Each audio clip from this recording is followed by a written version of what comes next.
Welcome to Bangalore சமையல். இப்போ நம்ம பார்க்க போகிறது என்னென்னா கோவக்காய் துவையல் செய்ய போகிறோம்.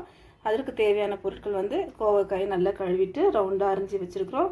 காரத்துக்கு தகுந்த காஞ்ச மிளகாய், வெங்காயம் கட் பண்ணி வச்சுருக்கோம், பூண்டு, கருவேப்பிலை, புளி கொஞ்சம் எடுத்து வச்சுருக்கோம். இப்போ எப்படி செய்கிறத பார்க்கலாம். இப்போ நம்ம பாத்திரம் வச்சாச்சு, எண்ணெய் சேர்க்க போகிறோம். தேவையான எண்ணெய் ஊற்றிங்க. எண்ணெய் நல்லா சூடான பிறகு எண்ணெய் சூடாயிடுச்சு, கடலைப்பருப்பு உளுத்தப்பருப்பு சேர்க்குறோம். அடுத்து பூண்டு சேர்க்கலாம். அடுத்து வந்து வெங்காயமும் கருவேப்பிலையும் சேர்க்கலாம். அடுத்து நம்ம கோவக்காயும் காஞ்ச மிளகாயும் போட்டு நல்லா வதக்கலாம். கொஞ்சம் மஞ்சள் சேர்க்கலாம். புளி கொஞ்சம் எடுத்து வச்சுக்கணும், அதை போட்டுட்டு நல்லா மிக்ஸ் பண்ணி கொடுக்கலாம்.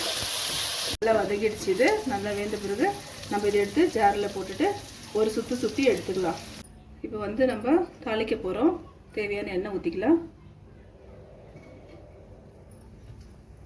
எண்ணெய் நல்லா சூடானதும் கடுகு, உளுந்து, ஜீரகம் போட்டு தாளிச்சிக்கலாம்.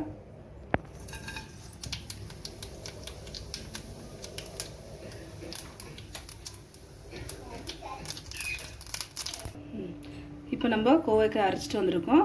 இப்போ இதில் நம்ம தாளிச்சதை கொட்டிட்டு தாளிச்சிடுவோம்.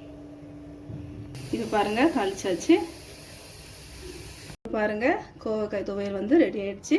அதுக்கு நாங்கள் சைட் டிஷ்ஷாக தோசை செஞ்சுருக்குறோம். இதே மாதிரி நீங்கள் கூட வீட்டில் செஞ்சு பாருங்கள்.